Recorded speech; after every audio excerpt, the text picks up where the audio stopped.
Google Drive is the spreadsheet application that we have available to us in the Google Suite.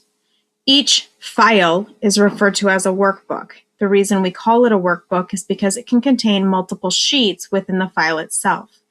The sheets can be identified by their name from their Sheet tab in the bottom left-hand corner of the screen. By default, it automatically assigns the name of Sheet 1 when you create the file. You can rename these sheets and add additional sheets in the bottom left-hand corner.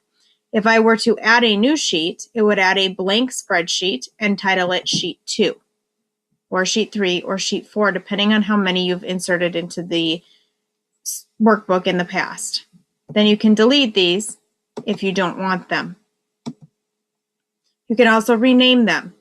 It's important that you rename your sheets so that they are the most descriptive as possible. You want to be able to easily identify what the contents are of the sheet just by looking at the Sheet tab. You'll notice the mock crossword that I have pulled up here is of my blank puzzle. This is the one that I would want my users to fill in. Yours should look similar to mine, except for it should have all 20 words on it. And you should rename the sheet. You will either click on the drop-down box on the Sheet tab or right-click on the Sheet tab and click Rename. You'll type Puzzle in there and hit Enter.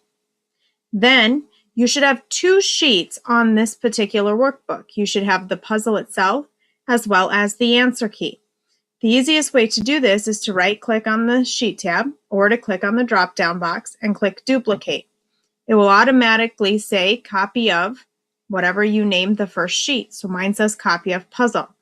This is then going to be renamed to the answer key. Once you have the puzzle on one sheet and the answer key on the second sheet, then you'll need to go through and make sure that you fill in the answer key with all the appropriate words in the crossword. So my one down clue says blank, cloud-based data storage and file creation service offered by Google. So that is Google Drive. So I will go into the blank cells and I will type in Google Drive. And you will want to do that for the remainder of the blank cells.